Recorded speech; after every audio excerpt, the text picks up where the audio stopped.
Folks, this is Book Talk with Corbin, and I'm your host. And we have a returning guest, a good friend of the show, Star Parker. I absolutely love talking to her because, in my view, she's really one of the most amazing intellectuals in this country. She has a phenomenal story.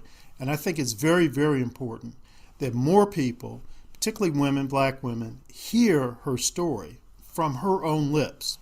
And so today, sister, what I like to do is talk to you about your education.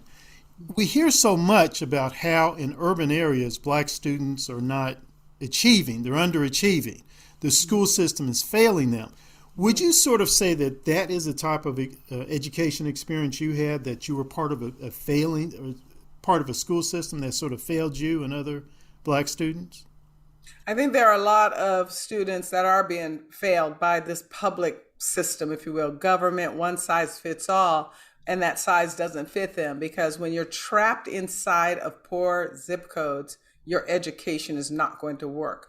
When you only have one option, it doesn't necessarily work for you. It's like if we only have one place we get a hamburger, that hamburger might not be all that good.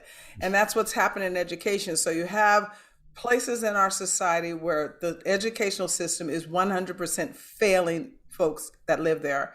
And the challenge before us, and the work that I focus on, is that everything in that community is also broken, including their families. So that's a challenge. So now with my personal experience, because another thing that liberals try to pretend is that black experience in our country is a one size fits all. And it's absolutely not true. In fact, people are astonished when they find out that 90% of African Americans graduate high school because they think we're all a bunch of criminals. And that only 1 in 5 is actually what we consider poor.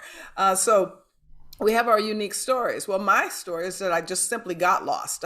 My dad was in the military. He left the Jim Crow South and joined the Air Force. And so you could say he was an absent father, but he was married to my mom, who was his sweetheart. And they had 5 children.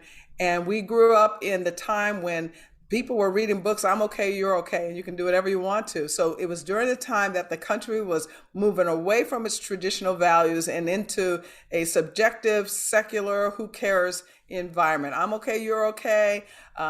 Everything is situational. And I'm listening to all of these lies of the left, as I call them, and I got totally lost. So by the time I was in junior high, I was already involved in criminal activity. By the time I was leaving junior high, I was already involved in drug activity. By the time I was going to high school, I was already in sexual activity. By the time I became a young adult, I'd already been in the abortion clinic after clinic. And I barely graduated high school literate, frankly, because of my life patterns and the things I was choosing to do instead of going to school. And the challenge for blacks at that time, and we still hear it today, is these liberals and these progressives, because it's so embedded in them that we can't learn. You know what Bush called it when he got here? He said, this is the soft bigotry of low expectations. And so there was an insistence that, well, they can't learn anyway, so why even bother to try? So I was never even motivated to go and try to learn. And in fact, my high school counselor was making excuses for my misbehavior by telling me it was because of what my ancestors went through. So I bought all those lies because who wants to go to class anyway? And my parents were basically absent, and they were not religious whatsoever. So it didn't really matter what we were doing, what I was doing in particular. And so I didn't go to class, and there were excuses, but I did get a diploma. I could barely read it at the time.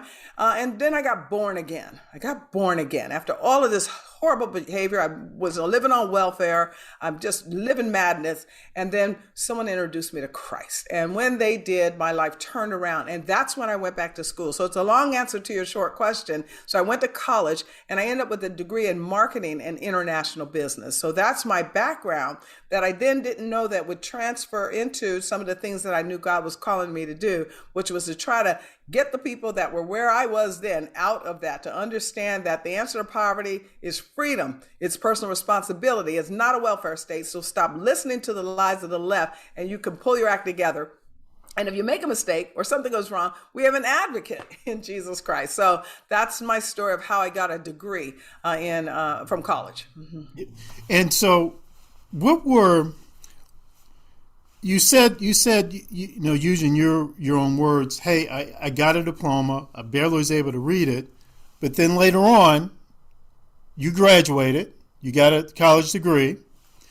and then I'm gonna tell my listeners a little bit more about your achievements, because that in itself is a phenomenal achievement, given what you just said.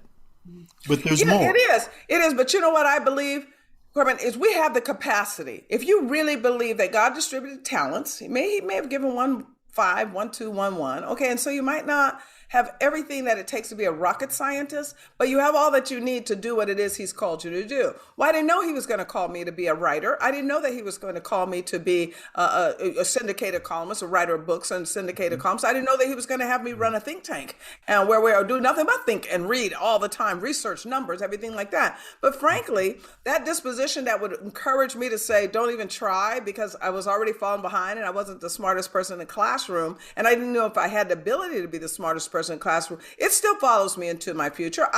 It took a lot to get through college because I didn't learn the King's English. I was so dismissive about what they were trying to teach me in high school that then I had to catch up. And that meant burning midnight oil. That means working harder. And I had to do that. And so are there some in our society that have to work harder? Yes, they do. Especially if you have a lot of odds against you. Your dad left the family, your mom is on crack. You just don't have anything that's working in your life. Does not mean that you can't still accomplish. And in particular, in our ancestry, we saw it all the time. In fact, Henry Louis Gates, just a few years back, found the first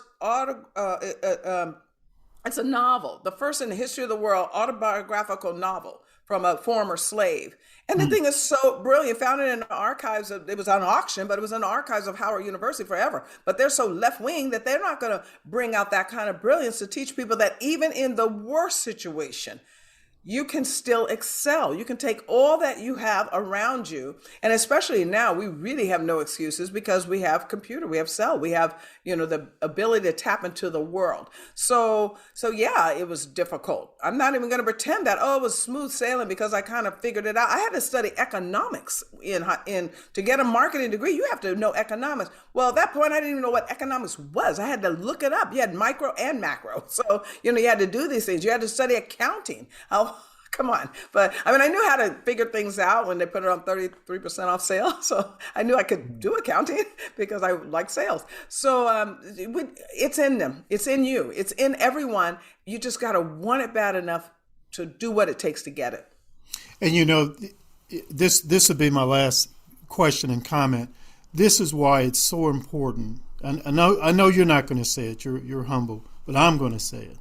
You are just that living example of like a Booker T. Washington. People talk about Booker T. Washington up from slavery, but your life is just like that too. Work hard. know your value, and you can accomplish too. Yeah. And I have to tell you, one of the things that I learned very, very early in my Christian walk is that God gave us a proverb a day to keep the devil away. So there are 31 proverbs. So even till today, we're talking 30, 40 years later, I can't even keep up with the time now. I still read a proverb a day. I get on the 13th of the month, I read the 13th. On the 14th of the month, I read the 14th. On the 1st of the month, I read the 1st. And it was fascinating is in the very first proverb, not only does God talk about wisdom and how he's going to distribute it, and if you want it, you can have it, but he also told us don't join a gang. The lesson you first learn in Proverbs 1 is individualism, not collectivism. Not let someone else figure out your problems. It's you have a unique ability to deliver something to the world. Go find it. Go discover it. Go create it. And so that's one of the reasons I think I was also able to get through, learning and doing some of the things that I do today. Fantastic.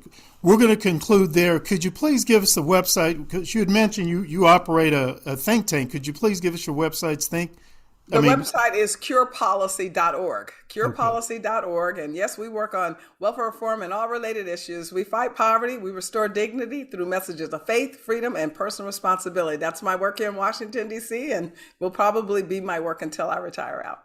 Fantastic. Thank you so much, sis. I hope to be able to touch bases with you again. I'm sure you will. Thanks. You're my friend. Thank you.